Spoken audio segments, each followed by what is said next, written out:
Por isso nos humilhamos diante de Ti, Senhor Deus, rogando que o Senhor queira nos abençoar aqui. Começar a Ti mesmo, Senhor. Possas operar, Senhor, em nossa vida. Somos pecadores, indignos, temos pecado contra Ti, com pensamentos, palavras e ações. Temos feito o que é mal, não sou eu, pregador, mas cada um que está aqui.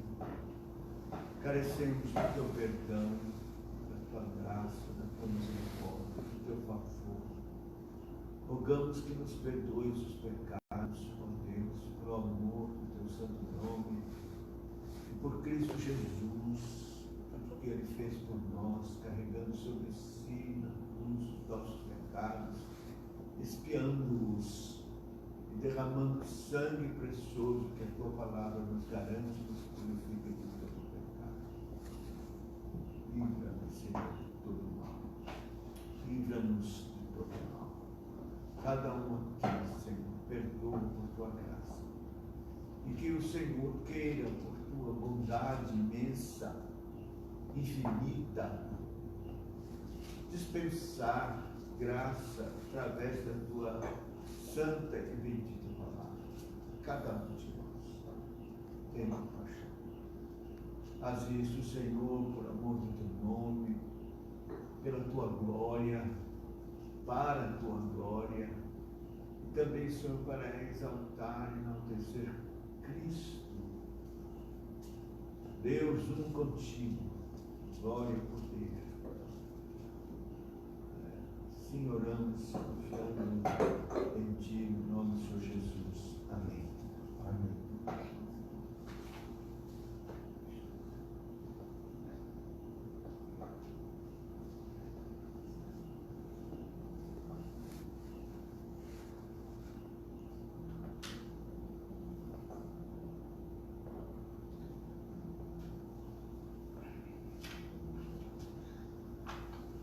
Meus queridos irmãos,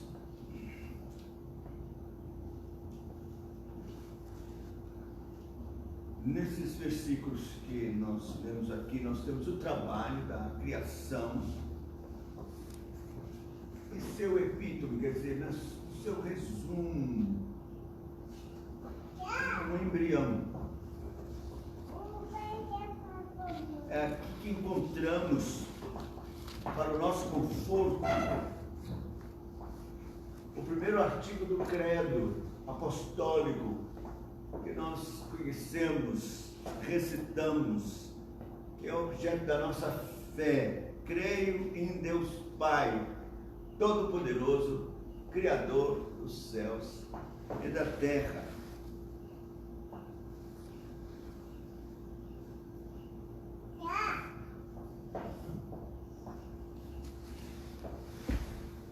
O que eu gostaria de ressaltar nesta manhã, antes de nós fazermos a exposição depois detalhada da obra da criação, é falar da pessoa de Deus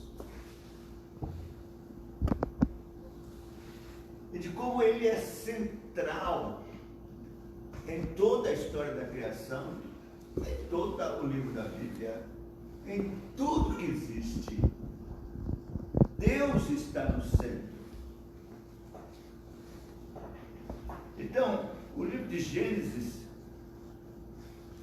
ele é essencial para o resto das Escrituras.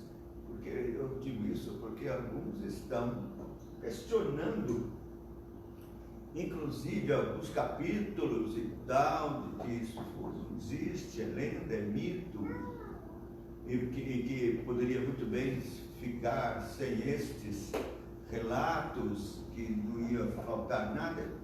Mentira! Qualquer coisa que faltar aqui do livro de Gênesis irá comprometer completamente todo o plano de Deus, todo o resto da criação e principalmente o plano glorioso da redenção. Então, o livro de Gênesis é essencial. Sem ele não existiria nada mais. Mas hoje eu quero tratar da pessoa de Deus, especialmente nesta frase: no princípio, Deus. No princípio, Deus. Então, o nosso tema da vida é Deus. O centro da vida é Deus. O significado de toda a vida, de tudo que existe, é Deus. Primeiro, porque nós vemos aqui que nada tem sentido sem Deus. Essa é a primeira coisa. Nada tem sentido sem Deus.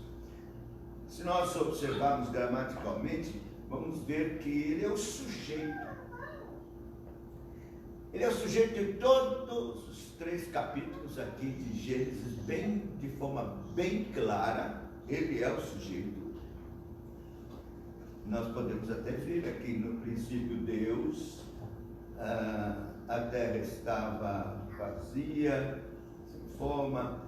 Disse Deus, no verso 5, clamou Deus, disse Deus, verso 6, fez pois Deus, chamou Deus, verso 8, disse também Deus, verso 9, a porção chega, chamou Deus, terra. Então é o sujeito aqui desse capítulo, especialmente, mas até o 3º capítulo, é claro, Deus sendo o sujeito, aquele que proclama a ação, que faz a ação, protagonista de toda a ação.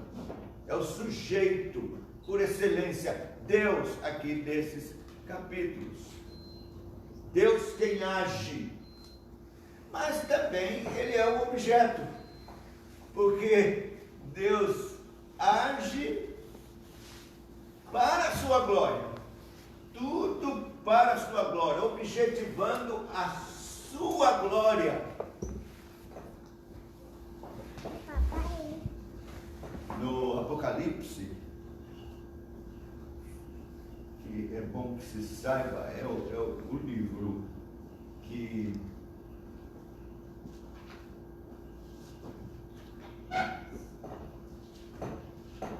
vem depois de Gênesis, no sentido de completude.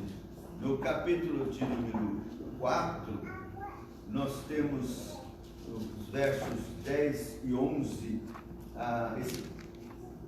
esse cântico, quando os anciãos, no verso 10 diz: prostrar-se-ão diante daquele que se encontra sentado no trono, adorarão o que vive pelo século dos séculos, depositarão suas coroas diante do trono, proclamando: Tu és digno, Senhor e Deus nosso, de receber glória e honra e poder, porque todas as coisas tu criaste, sim, por causa da tua vontade vieram a existir e foram criadas. Então é para a sua glória, é para o seu louvor. Ele é o sujeito, mas é também o objeto, que é para a glória dele que todas as coisas foram criadas. Então tem esse sentido, e não teria sentido algum, absolutamente nada, se Deus não fosse o protagonista, o sujeito e ele mesmo o objeto. Mas também nada tem sentido, porque o próprio texto proclama isso: a terra, porém, estava sem forma e vazia, e havia trevas na face do abismo. Tudo sem sentido. Deus fez, então ele criou essa massa, mas sem sentido, caos, vazia e densas trevas. Era necessário que fosse assim, né? Porque Deus criou do nada todas as coisas. Ele poderia do nada diretamente criar tudo como está, tão belo, mas a Bíblia diz que antes ele criou alguma coisa sem sentido, sem vazio, com o fim de dar sentido, com o propósito de operar de forma gloriosa algo absolutamente belo e com propósito. Então, para mostrar que Ele é quem dá sentido e forma e beleza em todas as coisas. Sempre temos que fazer um paralelo de Gênesis com a redenção, com uma obra gloriosa de Cristo. Nós vamos mais para frente mostrar isso claramente. Mas veja como há esse paralelo. Nós sabemos que Deus criou o homem e depois pecou, e Deus já sabia, quando estava criando todas essas coisas, que isso haveria de acontecer. Então, é absolutamente tipológico e de uma beleza maravilhosa essa tipologia dessa massa caótica, sem forma, vazia, envolta em trevas, porque foi exatamente assim que se resumiu a nossa vida por causa do pecado. Nós nos tornamos, por causa do pecado, uma massa sem forma, caótica e vazia, e envolta em densas trevas. É esta a situação do pecador. Então, o Senhor vai e opera algo glorioso e maravilhoso e transforma este caos, esse vazio e essas trevas em algo belo, maravilhoso e extraordinário. Se nós abrirmos a palavra de Deus na segunda carta aos Coríntios, no capítulo de número 4, essa correspondência fica ainda mais clara. 2 Coríntios, capítulo 4, versículo 6.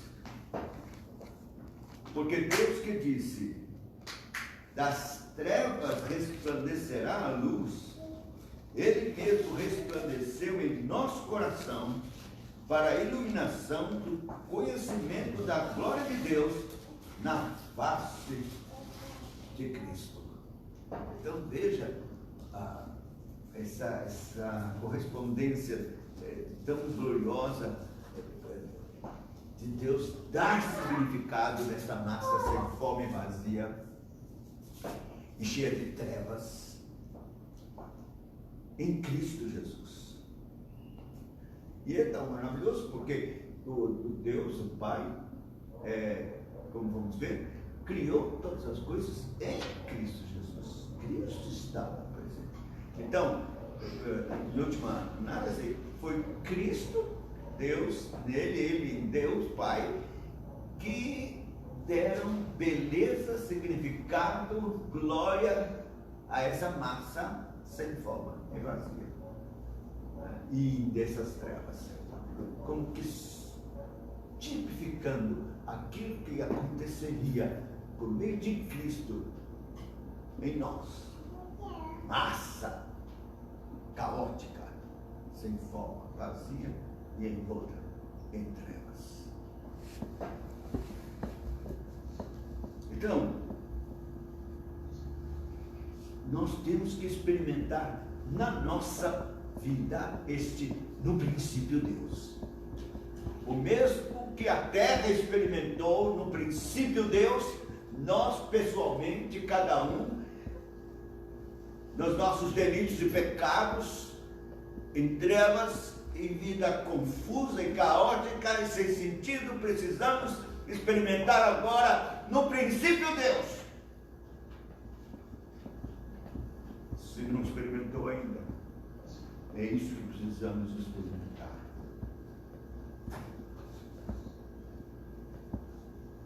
E ainda neste nada tem sentido, em última análise, Deus tem que ter toda a prioridade em nossa vida, como Criador, porque é totalmente independente da sua criatura e superior a ela. Meus irmãos, isto é da maior importância compreender, porque é isso que a palavra de Deus está dizendo. Deus criou, Ele é o Criador, então Ele tem total independência da criação, e tem supremacia sobre ela, e Ele domina toda a criação e tem o direito absoluto de Criador de fazer o que quiser da criatura. E assim, nós temos que entender isso também. A nossa absoluta e total dependência de Deus. E assim reconhecer a sua supremacia sobre nós e a sua prioridade na nossa vida. Veja, não só por sermos criatura, mas mais ainda por termos experimentado esse poder regenerador da parte de Deus em Cristo Jesus, a fim de nossa vida perdida passar a ter significado de existência por causa de Cristo. Então, como é que um crente nascido de novo pode viver a vida para si próprio sem reconhecer essa supremacia de Deus, o senhorio dele sobre a vida e total dependência dele?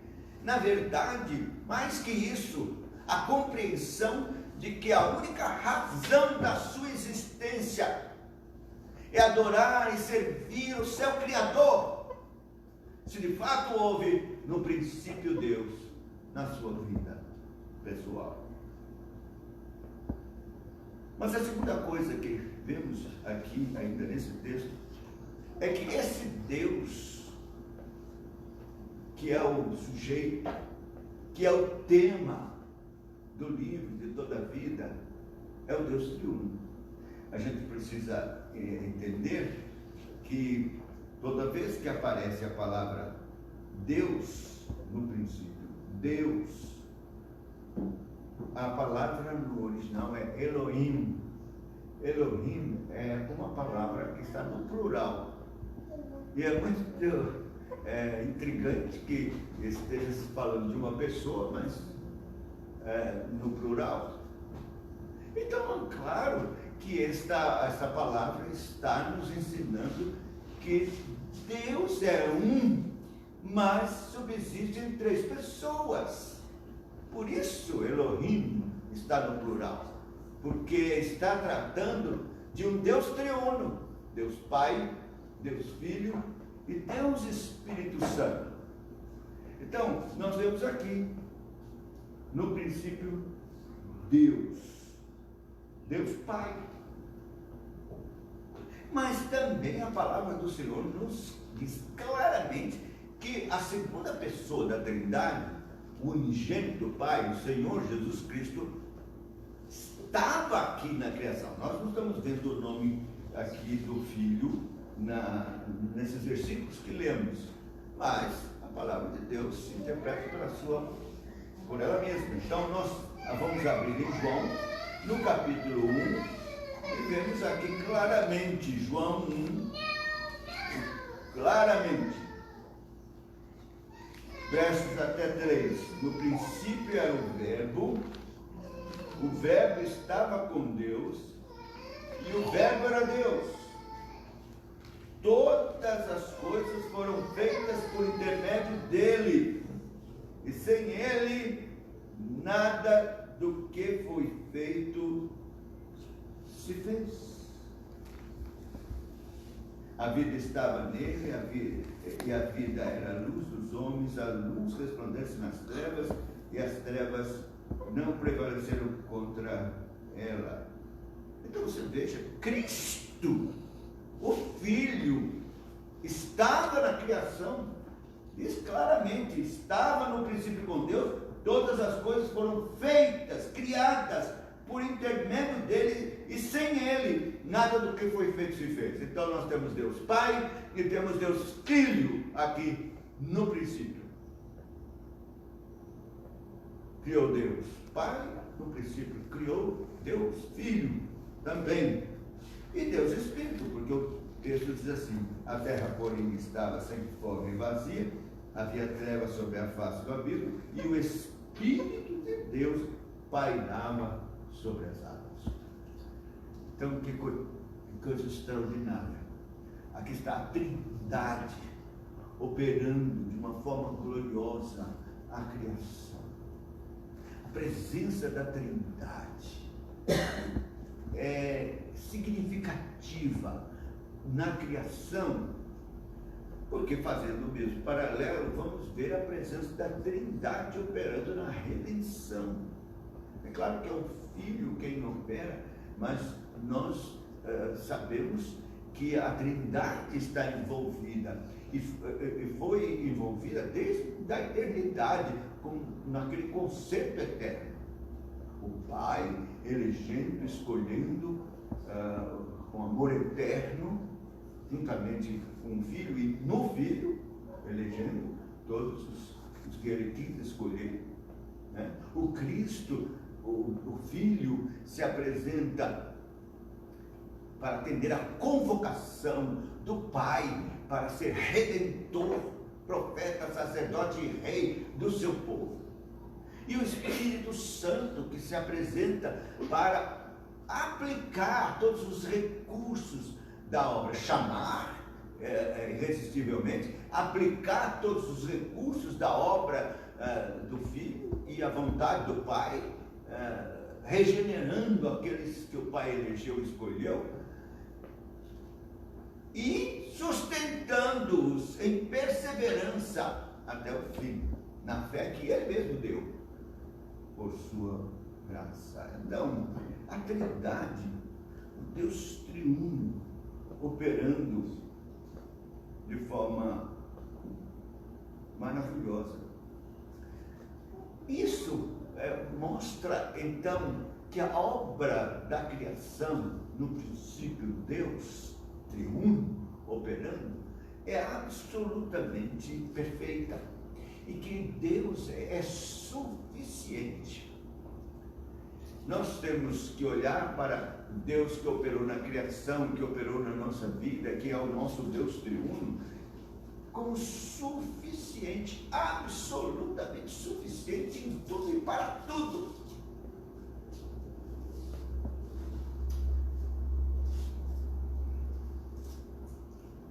Parece uma coisa óbvia, mas nós temos o primeiro mandamento que diz: não terás outros deuses diante de mim.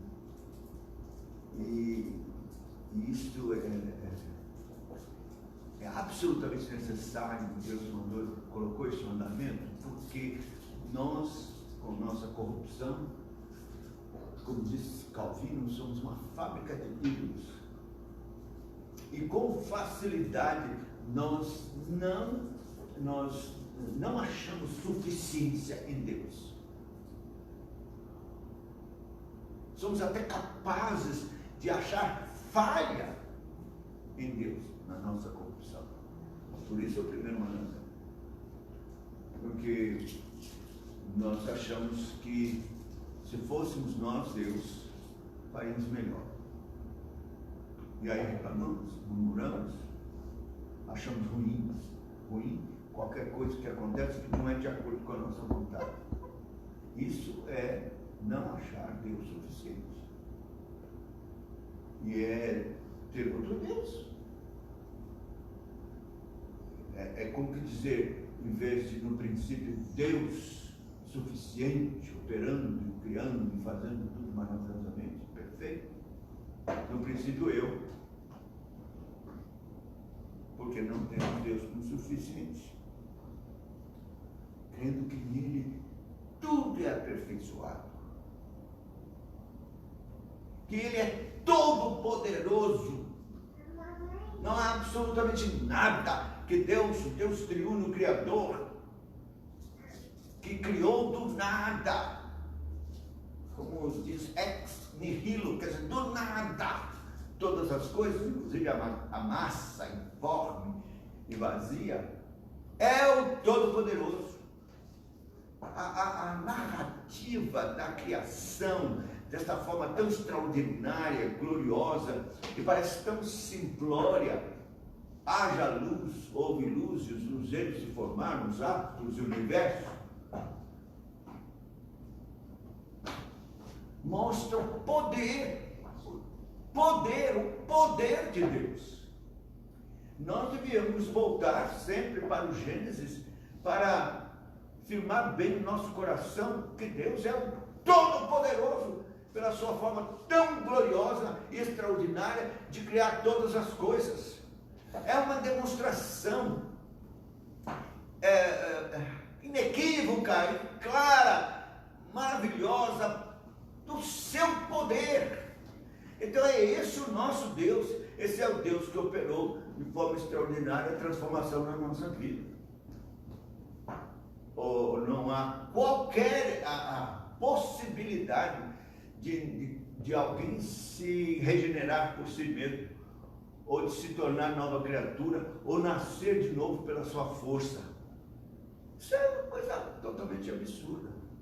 Assim como aparece absurdo para esses ateus, que Deus tenha criado todas as coisas pela palavra do seu poder. Disse, haja luz e houve sol, lua, tudo, com a palavra do Senhor. Para eles é um absurdo. Então, nós temos que entender que é pelo poder de Deus que nós somos também regenerados, feitos novas criaturas. E isso é bom também para crermos que Deus pode transformar pessoas que a gente acredita que não vai, que não tem condição alguma. Não tem isso?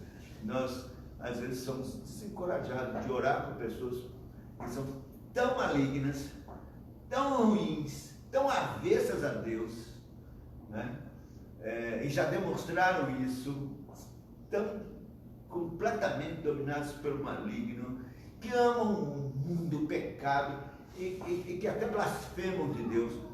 A gente então pensa, esse não vai de jeito nenhum.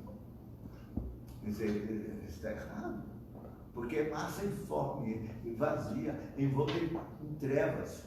E Deus, pela sua palavra, pode mudar tudo, porque é o Todo-Poderoso, que está no princípio criou todas as coisas dessa forma.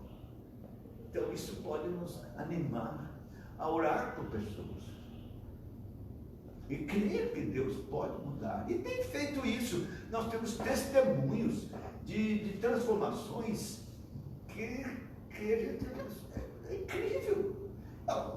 Por exemplo, do apóstolo Paulo, né? Se nós estivéssemos vivendo na época do apóstolo Paulo, era um flagelo, era uma ameaça para cada um de nós. Seria uma ameaça de prisão, de morte, de tortura, de maus tratos, que ele era perverso e mau. Saulo obrigava a blasfemar, carcerava, estava pronto a tirar a vida. Guardou as vestes tranquilamente de Estevão, achando muito bom que ele tenha sido apedrejado e morto. Quem podia imaginar que essa massa informe, caos de ódio e envolto em trevas, pudesse, diante da luz daquele que diz no princípio, daquele que no princípio criou todas as coisas, que ele tivesse um encontro com esta frase, no princípio Deus,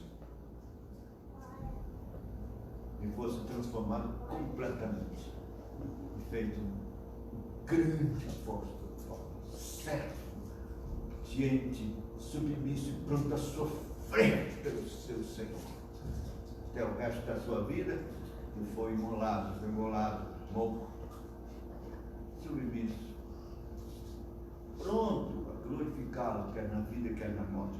Um grande milagre, pelo poder desse Deus triuno, que é também cheio de sabedoria. Outra coisa maravilhosa é a sabedoria de Deus. E estou lendo novamente esses atributos de Deus aqui do nosso querido Pink, né? E é algo que de fato enche o nosso coração, todos os atributos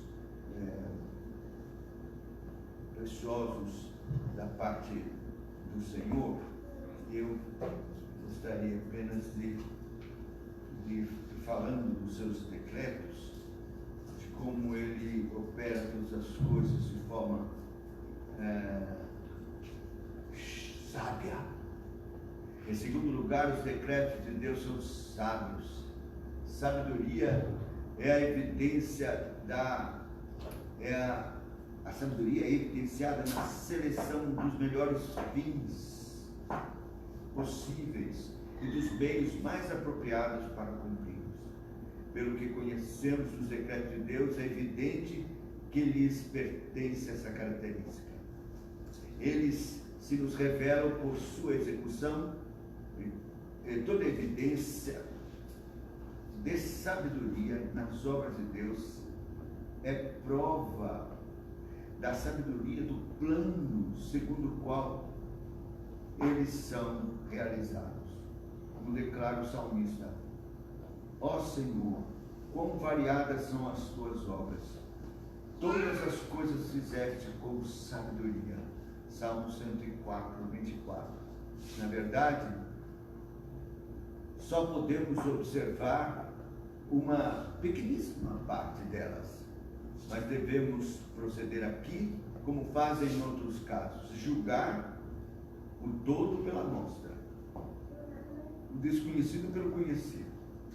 Aquele que percebe o funcionamento admiravelmente engenhoso das partes de uma máquina que teve oportunidade de examinar, será naturalmente levado a crer que as outras partes são de igual modo admiráveis. Da mesma maneira, devemos persuadir as nossas mentes quanto às obras de Deus, quando dúvidas nos invadem, e repelir as objeções, acaso sugeridas por alguma coisa que não podemos conciliar com as nossas noções do que é bom e sábio. Quando alcançamos os limites do finito e contemplamos os misteriosos domínios do infinito, exclamamos: ó profundidade das riquezas, tanto da sabedoria como da ciência de Deus. Romanos 11:33. Então é esse Deus triunfo, que é assim suficiente, todo-poderoso e cheio de sabedoria. É isso que no princípio criou todas as coisas e opera também ainda em nossas vidas. Em terceiro e último lugar, então, esse tema de Deus sendo um tema, mostra que esse Deus é gracioso e condescendente.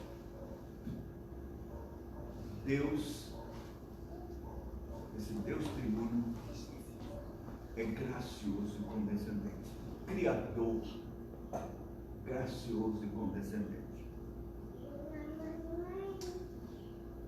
E a simples razão primeiro, de que ele resolveu criar o mundo, anjos, homens, e não precisava fazer isso. Nós aprendemos pela palavra de Deus que ele é suficiente. Vimos, acabamos de ver. Absolutamente suficiente em glória, poder, majestade. Ele não deriva glória de nenhuma das suas criaturas. O fato de ele criar o mundo não aumentou a sua glória. Ele tem glória, sempre teve suficiente. era absolutamente suficiente e satisfeito em si mesmo. Não precisava, não tinha necessidade de criar mundo, criar anjos, criar homens, criar nada.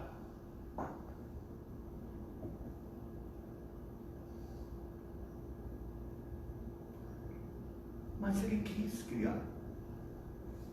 Então, ele quis exercer sua bondade.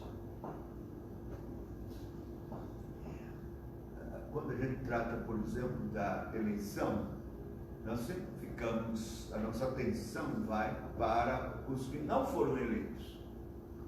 Bem, coitado, não foi eleito. Mas o mais glorioso e que deveria chamar nossa atenção, o mais admirável de tudo, é a outra parte. São os eleitos. É a manifestação da sua bondade. É ele querer criar e salvar um povo para si. Aí está a glória extraordinária.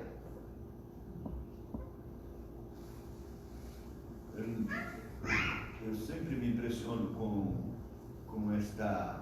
esse texto de Êxodo 33, capítulo 33, quando Moisés, que viu tantas coisas extraordinárias de Deus, mas ainda não satisfeito, pede para ver a glória de Deus.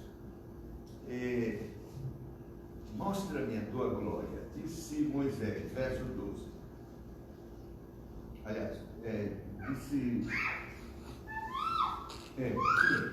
disse Moisés ao Senhor: tu me dizes, vai subir esse povo, porém não me deste saber a quem has de enviar comigo, contudo te conheço pelo teu nome, também achaste graça em meus olhos.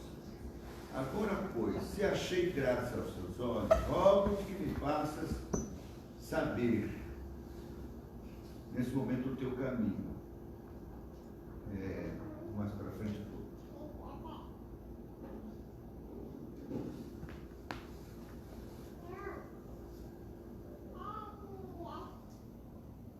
Que Moisés está pedindo a sua presença. Ele quer a presença de Deus e não vai sem a presença de Deus. Verso 17: disse o Senhor a Moisés: farei também isto que disseste, porque achaste graça aos meus olhos e eu te conheço pelo teu nome. Então ele disse: rogo-te que me mostres a tua glória. Verso 18: respondeu: farei passar toda a minha bondade diante de ti e te proclamarei o nome do Senhor. Terei misericórdia de quem eu tiver misericórdia e me compadecerei de quem eu me compadecer. Moisés queria ver a sua glória. Então, certamente, a gente pensa a ideia que a gente tem é uma coisa bem luminosa assim, que a gente não vai nem aguentar ver. Realmente, isso é parte da glória de Deus. Mas a essência da glória de Deus está aqui. Ele diz: farei passar minha bondade. Qual é a bondade que ele manifestou aos olhos de Moisés como glória? Terei misericórdia de quem me aprover ter misericórdia e compadecer-me de quem me aprover ter compaixão. É a predestinação. É ele querer escolher e manifestar a sua bondade salvadora. Então, ele cria todas as coisas por causa do seu plano redentor extraordinário,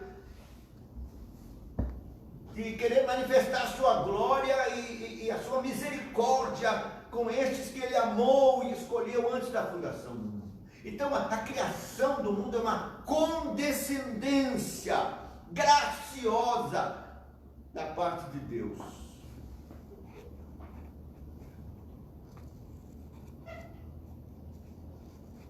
Ele fez isso para a sua glória, para a glória e exaltação do seu Filho. Mas é uma condescendência, é uma graça, é o exercício da sua bondade, da manifestação da sua glória em salvar pecadores. Meus irmãos, esta frase, no princípio Deus, como já falamos, fazendo esse link com a redenção, mostra bem essa manifestação da sua bondade em salvar pecadores, em regenerar, em dar novo nascimento a pecadores como nós.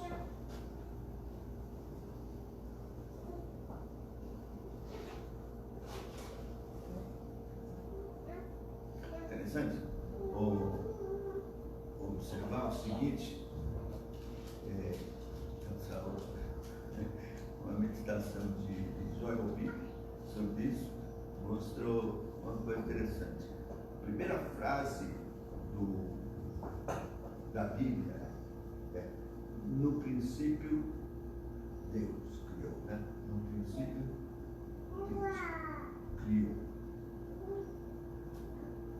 E a última frase do livro de Gênesis, a última frase do livro de Gênesis é alguém no caixão. A última frase aqui, vamos pegar Gênesis 50.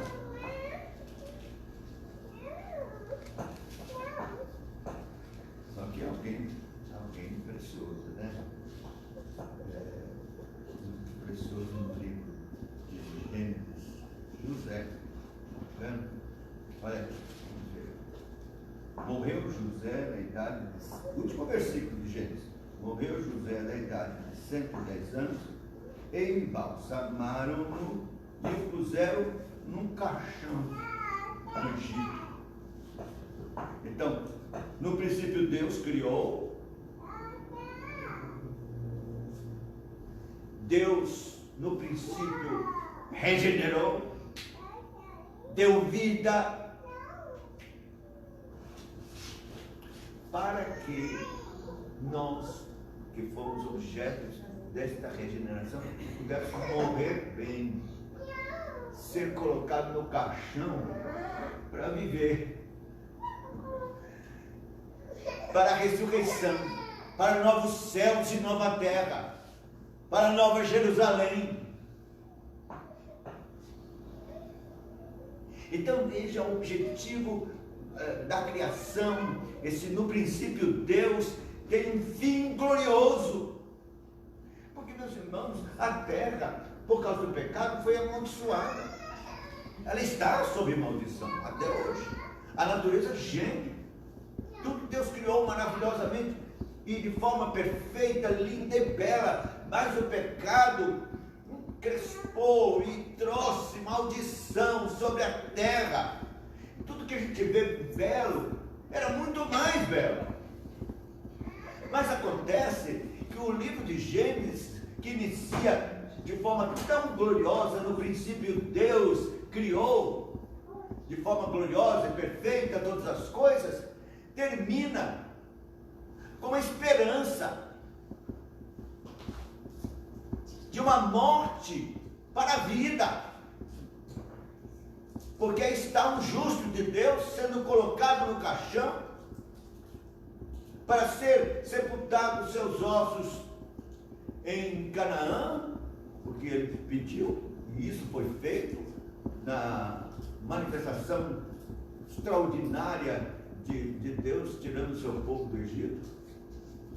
Mas nós sabemos que qual é o resultado, o fim. O livro de Gênesis não pode ser lido sem Apocalipse. Na verdade, ou deve ser lido na mesma hora que você estiver lendo, ou terminou Gênesis, você tem que ir para Apocalipse, porque é o resultado. Então, começa no princípio Deus, termina num caixão, mas Apocalipse tira José do caixão e o põe no novo céus e nova terra, na nova Jerusalém que desce dos céus, numa restauração absoluta e completa de toda a terra.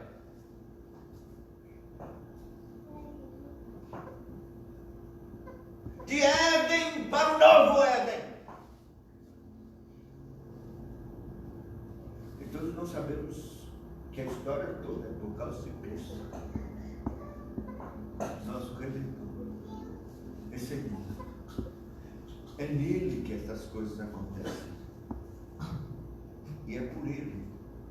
E para ele. Para a sua vida. Eu quero encerrar apresentando alguns usos como faziam os puritanos. A primeira é lembrar da supremacia e prioridade. Essas duas palavras. Supremacia de Deus. Quer dizer, nós não temos que olhar para Deus como auxílio, ajuda. Nós temos primeiro que olhar para Deus como Supremo Rei, Senhor de toda a terra, Senhor nosso, Deus único, suficiente, todo-poderoso, e que requer prioridade na nossa vida. Ele tem prioridade na sua vida? Ele é mesmo o Senhor da sua vida? Você já se rendeu totalmente a Cristo?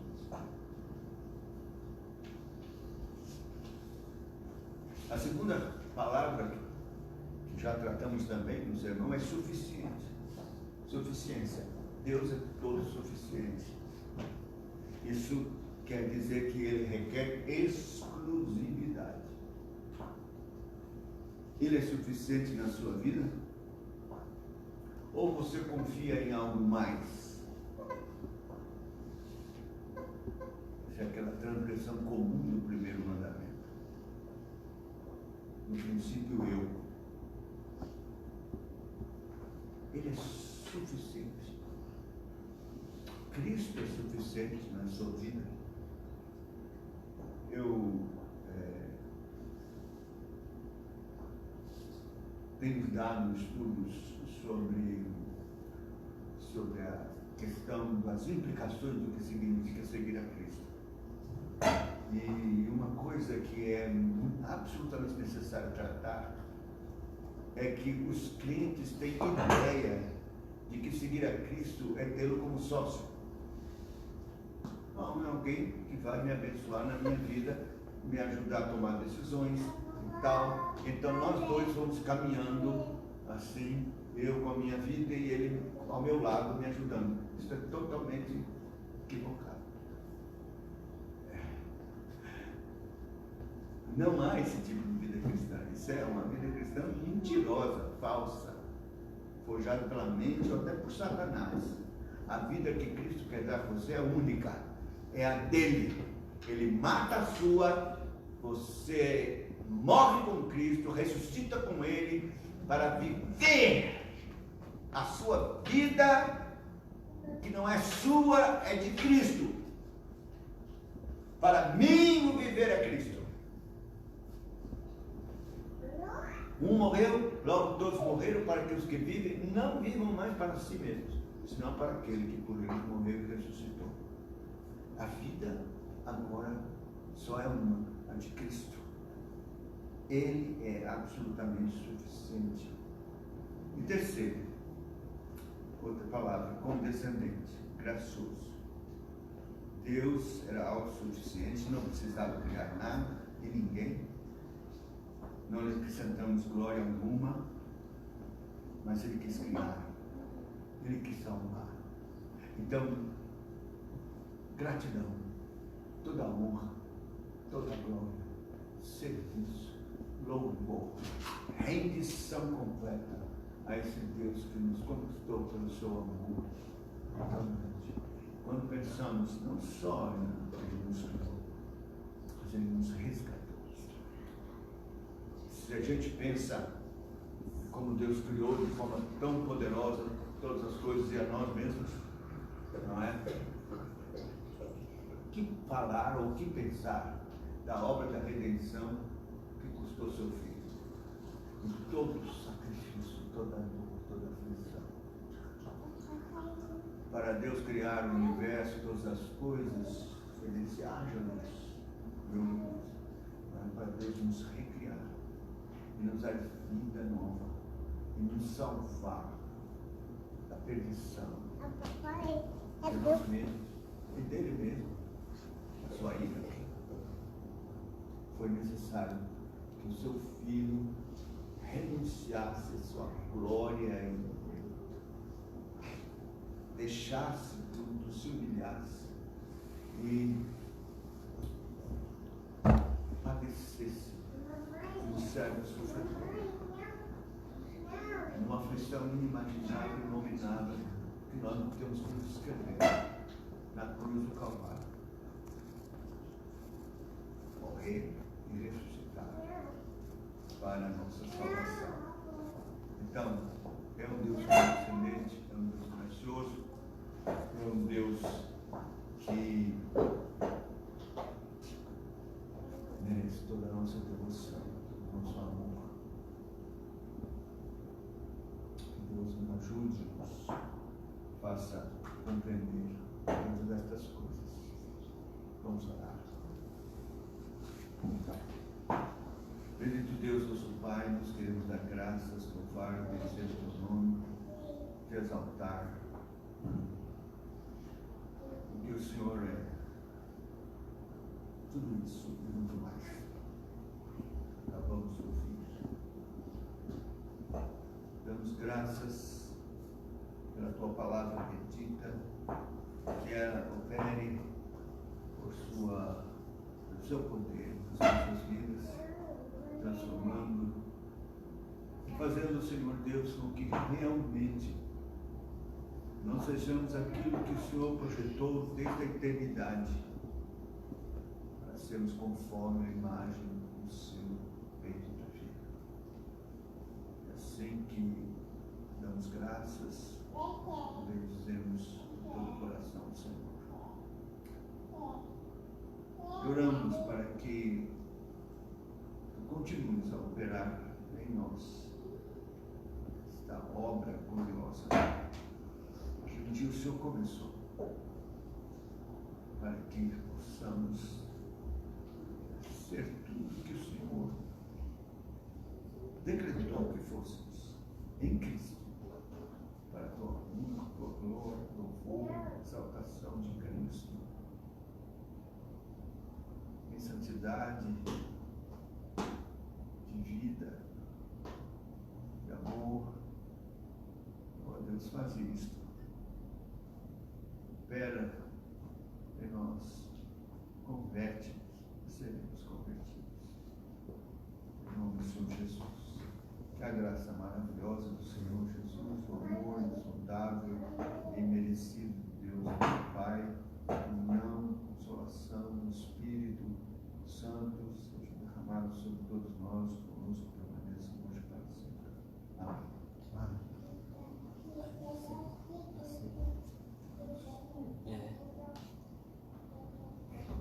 Desculpa.